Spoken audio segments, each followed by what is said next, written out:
sepertinya mulai seakan-akan tersandera pula, sehingga perlu pula menetapkan PK-nya Muldoko ini. Kebijakan-kebijakan ya, KPK ada yang tidak disepakati atau didukung oleh dua jenderal ini. Kalau mereka cawe-cawe tentang permasalahan yang ada di dalam, ini posisi pimpinan KPK ini bisa goyah, ini bisa disidik ini Pak Firly ini.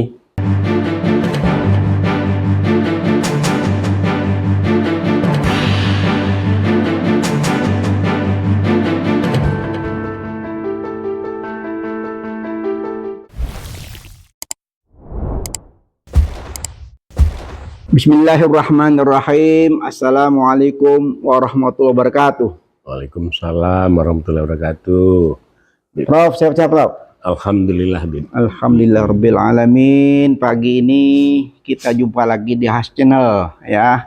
Bisik-bisik politik tentang kenegaraan ya. Hampir setiap hari ya kita berbisik-bisik Prof ya.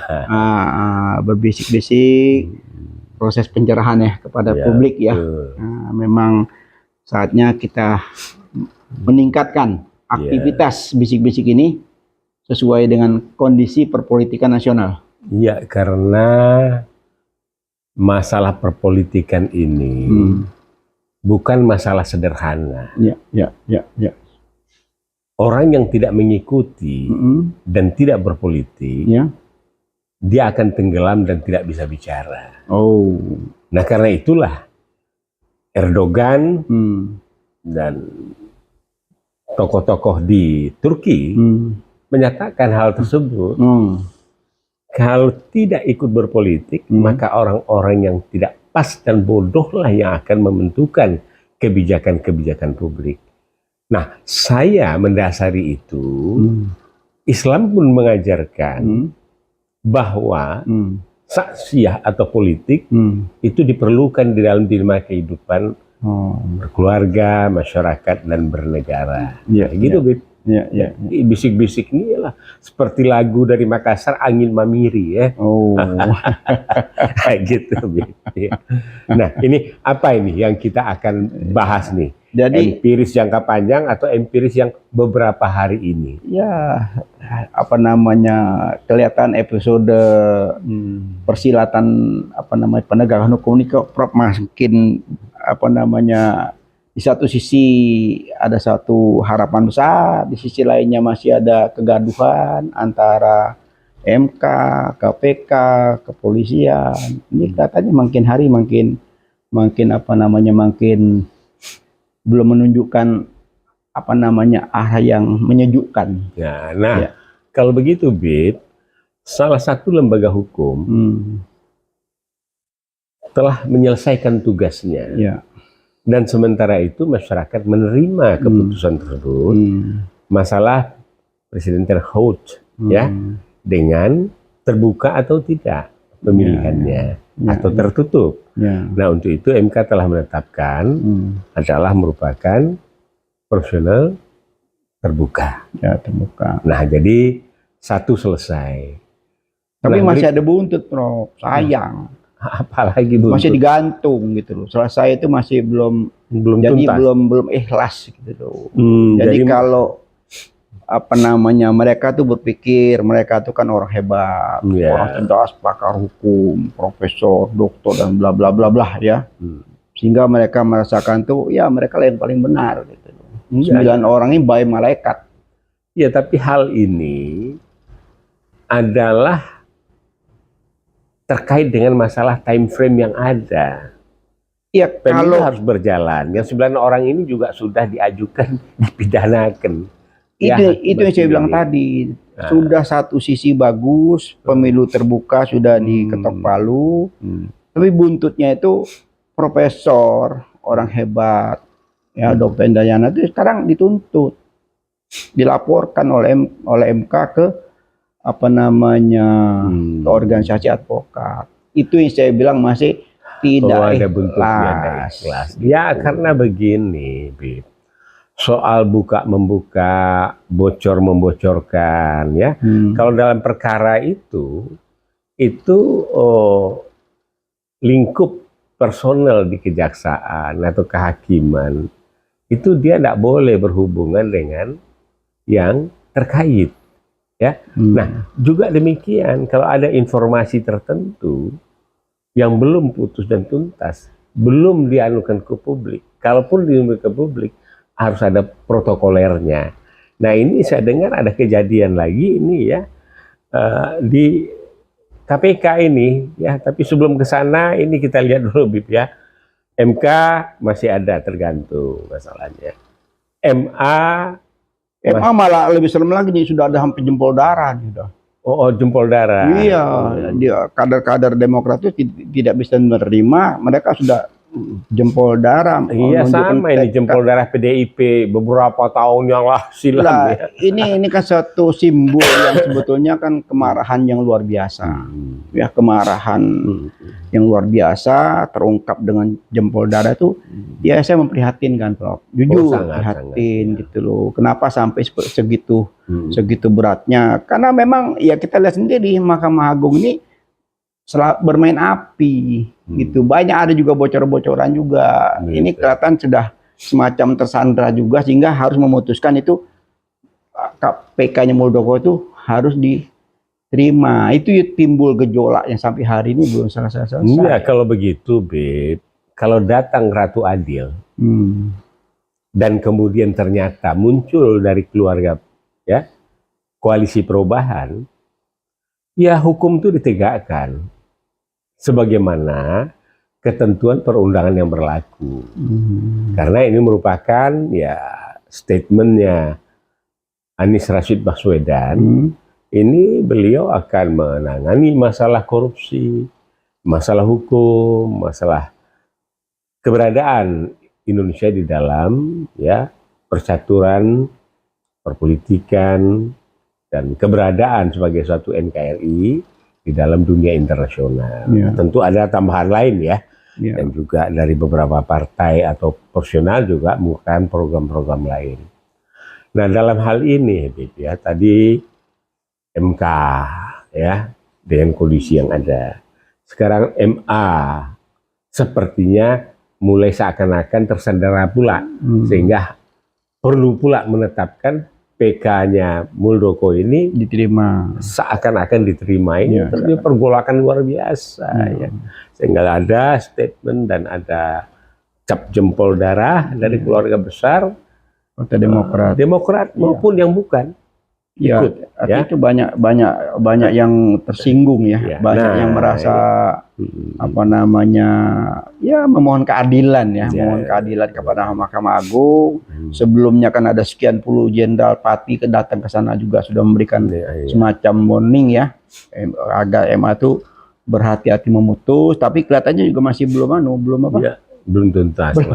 Masih nah, di samping itu juga kan ada yang sudah ditetapkan MA itu siapa itu yang tokoh Demokrat ya, Johnny Allen itu kan tanda-tanda akan ditolak ya. Mudah-mudahan episode berikutnya ini ditolak juga sehingga apa namanya kegaduhan ini mereda. Nah, sekarang di samping itu ada lagi hal lain ya yang masih ada di hati para penegak hukum maupun pemerhati politik dan hukum, yaitu masalah yang terjadi di KPK. Dulu kan ya KPK menetapkan 2 jenderal dikembalikan ke kepolisian, yaitu Karyanto dan Endar. Karyoto. Ya, Karyoto. Nah, oleh Pak Sigit ya, Kapolri ya, Karyoto didapuk atau dikukuhkan menjadi Kapolda. Nah, berarti artinya masih di dalam kadar baik dari kacamata pimpinan Kapolri maupun jajaran Polri lainnya. Nah, serangan Endar sama juga kan? Iya, sama. Dikembalikan lagi ke KPK. Dikembalikan ke KPK, tapi ditolak oleh KPK. Nah, apa ini yang terjadi? Jadi terjadilah satu perseteruan. Nah, perseteruan ini, pengambil kebijakan itu kan Kapolri. Ya, ya. Di sini kebijakan adalah Firly dan timnya. Dan kemudian Dewan Pengawas telah menilai ini nggak ada masalah ini Firly begitu. Tetapi terjadilah seakan-akan perseteruan antara Polri atau Kapolri dengan Firly. Jadi berarti dua lembaga nih ya? Iya, dua lembaga kepolisian dan lembaga KPK. Yang biasanya KPK ini diisi oleh orang-orang dari Polri maupun dari Kejaksaan maupun independen. Kenapa berseteru, Bro? Ya, berseterunya itu saya dengar nih yang terakhir. Kebijakan-kebijakan KPK ada yang tidak disepakati atau didukung oleh dua jenderal ini, sehingga yang barangkali sebagai pimpinan Jenderal Firly merasa ini kewenangan atau kepemimpinannya ini nggak digubris karena itu dikembalikan kepada Polri. Berarti sama halnya sebelumnya itu ada beberapa 49 orang kalau nggak salah. Oh itu lebih berat lagi tuh ceritanya. 49 orang Baswedan ya. Baswedan CS itu ya. CS itu dengan cara-cara screeningnya, interviewnya yang tendensius begitu. Yang sudah sekian belas tahun bekerja tiba-tiba ujuk-ujuk ujuk-ujuk jadi masalah dan dikeluarkan dari KPK. Nah ini saya takutnya ini andaikan saja malaikat melihat kondisi ini, kemudian report kepada yang di atas, turun ke bawah, ini bisa menjadi satu persoalan nih bagi KPK, khususnya pimpinannya. Ini bisa-bisa setiap gerak-gerik dia itu juga tentu diawasi oleh badan khusus yang ada di Polri ini. Kalau ada celah-celah yang tidak baik, ini bakal diangkat. Ini contoh konkret, Prof ya. Sekian puluh orang sudah menempuh dengan segala macam cara, di backup oleh kekuatan masyarakat yang mendukung sekian puluh orang ini tetap bisa bertugas di KPK, tapi dengan bersikukuhnya kepengurusan sekarat ini mereka tetap tersingkir. Dan alhamdulillah ada win-win solutionnya loh. Win-winnya itu mereka diterima lagi oleh Kapolri. Jadi orang-orang yang sekian puluh orang itu diterima lagi di kepolisian di Indonesia. Mereka dikaryakan lagi di situ gitu loh. Di antaranya ada Novel Baswedan sekarang memegang kalau nggak salah satu tugasnya Satgasus di bawah Kapolri langsung. Saya dengar seperti itu gitu loh. Wah ini jadi artinya seakan-akan yang teraniaya ini oleh KPK punya posisi. Satu di Satgasus, satu lagi sebagai Kapolda. Nah, bisa kalau mereka cawe-cawe tentang permasalahan yang ada di dalam, ini posisi pimpinan KPK ini bisa goyah ini. Sudah, Bro. Sudah mulai. Gimana? Sudahnya gimana? Jadi ada semacam kebocoran rahasia yang ada di KPK itu sudah mulai dibuka oleh Kapolda. Dan dalam waktu dekat ini katanya udah beberapa saksi sudah diperiksa dan bahkan ketua pimpinan KPK pun akan diperiksa oleh Polda Metro Jaya. Nah, ini yang bocor tuh menyangkut satu lembaga karena ada masalah, bocor infonya keluar. Ini kan nggak boleh memang. Iya, jadi di situ waktu itu masih Pak Karyoto masih bertugas di dalam, dia tahu persis masalahnya tentang yang terjadi di proses. Kalau nggak salah itu di Kementerian SDM itu ada semacam korupsi lah gitu ya. Tipu-tipu lah. Nah, tiba-tiba bocor dan itu betul-betul rahasia negara dan Pak Karyoto tahu persis seperti apa masalah itu gitu. Nah, jadi ini diangkat. Nah, karena tidak tersentuh kalau dalam tanda kutip dilindungi oleh Dewas. Karena Dewas ini Dewan Pengawas itu kayaknya nggak mungkin ya, Prof, makan jeruk ya. Jadi artinya sekarang ada Dewas, ada pimpinan KPK, ada mantan KPK yang menjabat bagus, tentu dia akan menegakkan kebijakan dari lembaganya. Untuk ini Kapolri akan mengejar permasalahan ini. Jadi bisa-bisa ini bisa disidik ini Pak Firly ini. Ya, sudah jelas Oh, karena begitu. dalam waktu dekat saya dengar tuh akan dipanggil dan beberapa sudah dipanggil. Ya. Jadi ini ya masalah baru lagi yang sebetulnya tidak harus terjadi gitu loh. Buru-buru penegakan hukumnya bisa jalan dengan sempurna. Antar mereka sendiri ini antar penegak hukum ya. Ya. Gitu. Terjadi itu. Akhirnya terbuka lah. Iya, antar penegak hukum sendiri itu buka-bukaan isi perut gitu, Prof. Nah, ini ada lagi perut lain ini. Lagi berarti ya. Ada perut Mandalika ini. Ya, ini mulai mencuat lagi masalah ini. Mandalika yang diperkirakan untung ternyata itu ya enggak deposit ya. Prof, yang defisit, namanya ya. Barang busuk. Ya, ini busuk nih. Sepandai-pandai menyimpan, dia akan terbongkar. tetap akan baunya Tidak ada. bisa. Waktu yang akan menentukan nanti. Nah, kalau begitu Mandalika muncul, segala muncul, formula kecil, ya enggak. Nah, kemudian malah untung. Ini koalisi perubahan mencuat ke atas. Iya. Nah, maka kita enggak bicara ya, enggak bicara tuh cawe-cawe soal capres ini ya. Tapi karena ada cerita bocor sana, bocor sini, bocor Mandalika, formula. Nah, ini menurut hemat saya, koalisi perubahan semakin kokoh tegaknya di mata masyarakat.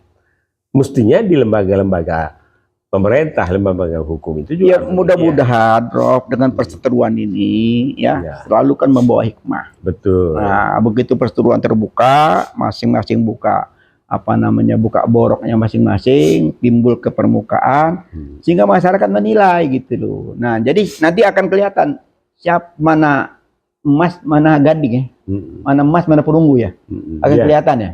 Iya, cuma kalau cerita emas, mana gading, ini merembet lagi ke pasal 33 nanti pembicaraan. Kita tunda deh, sebab saya akan bicara banyak nanti. Masalah Minerba, kaitannya dengan energi, Minerba dengan lingkungan, Minerga dengan sustainable ya development untuk Indonesia. Jadi kita akan berikan ya data info barangkali oleh tim inti Anies nanti di-adopt menjadi bahan pemikiran-pemikiran di samping 3 program unggulan dikemukakannya. Jadi balik lagi, kalau begitu yang soal KPK ini ya, ya kita berharap secepatnya dituntaskan. Dituntaskan ya. Secepatnya dituntaskan. Yang mana salah ya salah, yang mana benar-benar, sehingga kegaduhan ini selesai, Prof. Karena kita menjelang Pilpres ini, kan kita kepengennya ini masalah-masalah hukum itu satu sisi sendiri. Jangan campur adukkan dengan masalah politik. Gitu loh. Kalau dipisahkan antara politik dan hukum, insya Allah kita bisa berjalan dengan baik gitu. Tapi kalau dicampur adukkan antara politik dan hukum ini, kita nggak tuntas-tuntas, Bro. Iya, sulit, Bet. Cuma ini lumayan lah. Kalau gado-gado itu diulek, kecampur banget dia semua. Ini barangkali kondisinya masih ketoprak nih, masih terpisah antara kuah ini itu, ya. Tetapi kita harapkan, ya, dengan contoh-contoh tadi, semua itu tetap dalam koridor. Apa yang dikatakan Bu Mega, Pilpres dan pemilu harus jalan. Nah, ini waktunya kan pendek ini. Sebab sekarang kan sudah Juni ya, tanggal 22 hari ini. Kemudian 21 sekarang, besok 22. Ya, kemudian lanjut ya dengan Juli. Agustus itu September ini capres cawapresnya sudah harus duduk gitu kan. Nah, tapi ini tanda-tanda ini, Prof, sudah semakin kelihatan, Prof. Tanda-tanda damai ini sudah mulai kelihatan ya, dengan pertemuan 2 anak presiden ya. Ya, Puan dengan AHY ya. Tapi masih juga sih digodok sana sini ya, masih juga digoreng sana sini tentang pertemuan ini. Tapi ya apalagi terakhir tiba-tiba SBY bermimpi ya, bukan kalau sekarang sih bukan mimpi, bermimpi ya, kepengen duduk bareng antar pimpinan kepala negara, mantan pimpinan kepala, itu satu hal yang luar biasa. Iya, bagus, tanda-tanda positif. Tapi beliau menyampaikan dengan cara seperti itu tuh, ya tapi di sana sini juga ada yang digoreng juga akhirnya, ada yang goreng, ada yang suka. Kalau saya pribadi, sebagai ketua umum SMP sini kita senangnya damai ya. Jadi kalau ada yang mau damai-damai itu kita support itu. Ya, tapi kita support yang mau damai-damai.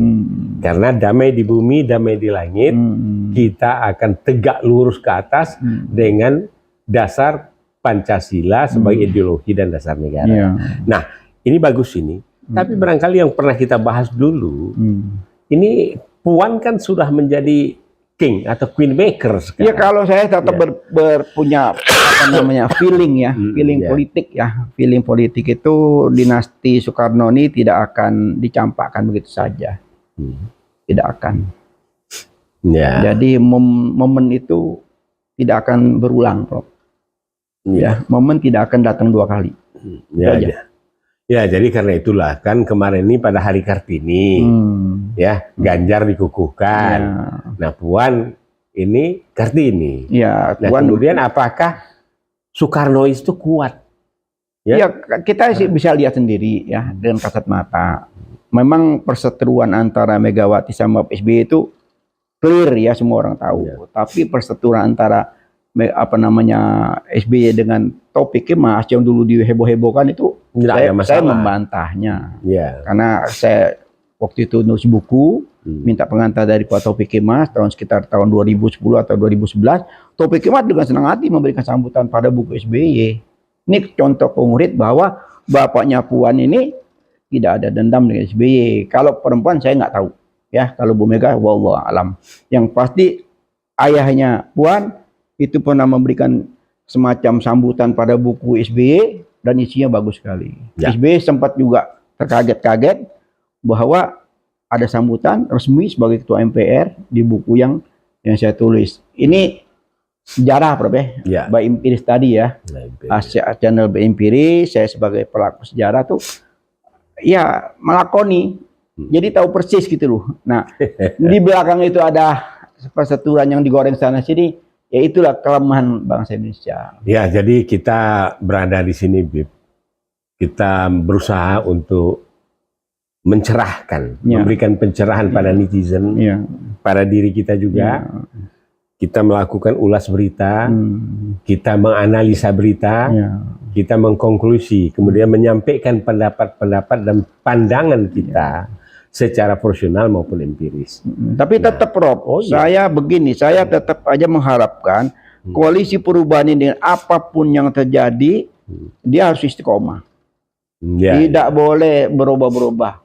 Tiga-tiganya ini karena sudah mengibarkan bendera dari awal, dia akan harus kawal tuh bendera. Kalau saya khawatirnya, Bib, kalau mereka ada yang miring-miring pemikirannya, malaikat catat tuh. Karena mereka mendeklarasikan kalau Surya Paloh, ya Allah, ya enggak? Kalau PKS sudah jelas dengan banyak sekali. Nah, kemudian Demokrat dengan jari nyempot darahnya. Gitu. Nah, apalagi ya enggak? Nah, kemudian juga Bib, sedikit nih enrichment, pengayaan masalah capres ini. Itu pendukung-pendukung ya